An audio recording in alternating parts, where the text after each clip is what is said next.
let me start with you, David and Dan. What was the greatest, most important knowledge or experience you took away from Game of Thrones that you could use, you could draw from creating this series?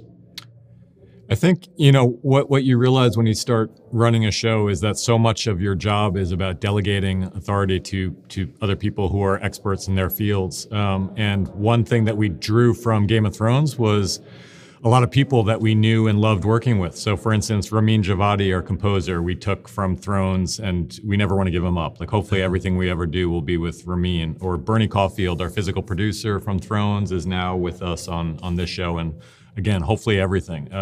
Most of the VFX team led by Stefan Kolbeck and Stefan Fangmeyer from Thrones. So a lot of it was really the people. And that was part of the reason we decided to work in the UK, was because we could get so much of the old team back together. Our camera operator, Sean Savage, would love to do everything with Sean. And so knowing these people, having worked with them for a long time, you get a shorthand, and it's very easy to say to Ramin, for this scene, we need it to be really tense and scary, come up with something. And you don't have to give him much more than that, and he'll go off and write some beautiful piece of music and play it for us. And 9 times out of 10, it's perfect first time we hear it. Wow, that's great.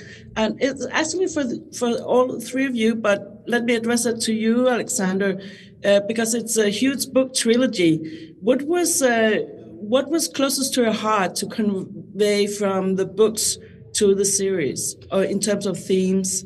The spirit of the books, the feeling, I think we all agree with this in any task of adaptation, which we've all done many of, is to convey that feeling you have when you read the books. And the feeling that certainly I got, but I think David and Dan would agree, is this feeling of awe and wonder of I've never seen anything like this. I've never read anything like this.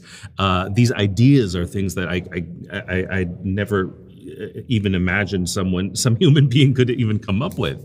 And so how do we adapt that to the screen? And there's many challenges to that, not the least of which is we have to realize them visually. On the page, Cixin Liu is putting words on a page and is asking the reader to come up with the idea in their minds. Here we are putting something on the screen for the viewers that maybe hopefully exceeds what they were imagining when they read the book. So that's one major challenge.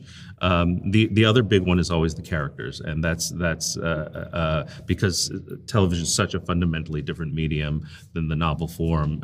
We wanted to have all the characters early on in the show and have them have relationships with each other and intersect with one another and connect with one another so that the audience can connect with them and then go on the journey through hopefully several seasons and care about them from the very beginning.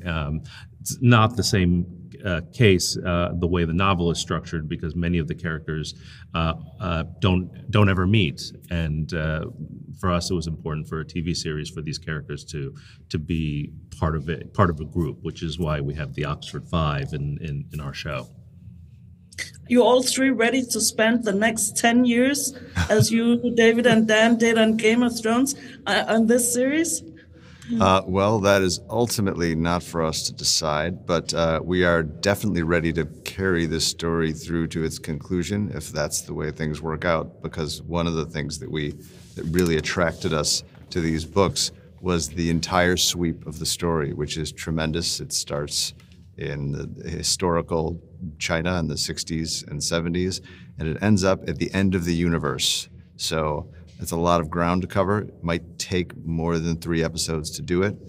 And so, yeah, it might be a while. We don't know exactly how many seasons yet, and a lot of this will be determined by how the show does. But yeah, if we get a chance, it would be an honor to see this story through to its pretty amazing conclusion. It is a great story. Thank you so much, guys, for now. I'm wrapping up here. I'm being told to wrap up. Okay, it's good to see you.